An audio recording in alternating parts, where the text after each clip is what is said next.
Il ne fait plus bon d'être migrant en Israël. Traqués, arrêtés et parqués dans des centres de rétention, les migrants africains refusent malgré tout l'expulsion. Ils sacrifient leur liberté plutôt que de retourner chez eux. Reportage de l'AFP à Olot, l'un des plus grands centres de rétention. Image commentée par Julien Manzer.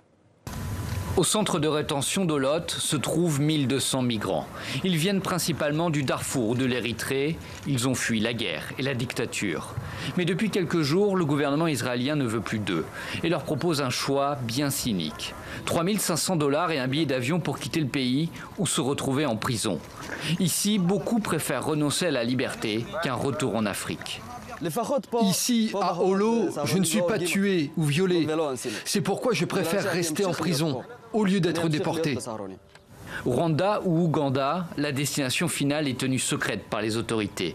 Mais elles assurent qu'il s'agit d'un pays avec l'un des plus forts taux de croissance d'Afrique. Plus facile pour trouver du travail, disent-elles, mais pas suffisant pour convaincre les migrants. Le Rwanda, l'Ouganda ou un autre pays tiers, je les appelle pays où ma vie est en danger, pays de la mort. Je ne veux pas dénigrer ces pays, je ne les connais même pas, mais je sais qu'ils m'achètent. Selon certaines sources, Israël promet à ces pays 5 000 $ par migrant accueilli.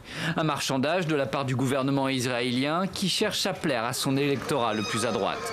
Les milieux religieux et conservateurs qui voient ces migrants comme une menace pour l'identité juive d'Israël. Constamment sur mon chemin vers Israël, j'étais vendu. Les Bédouins me vendaient l'un à l'autre et maintenant, Israël me vend au Rwanda et à l'Ouganda. C'est comme l'emprisonnement à vie. Qu'ai-je fait? C'est vraiment stressant, je ne dors pas la nuit. Les ONG dénoncent aussi un manque de transparence des conditions de retour. Beaucoup de ces hommes ne devraient pas rester dans leur nouveau pays d'accueil. Ils préféreront certainement prendre le risque de rejoindre clandestinement l'Europe.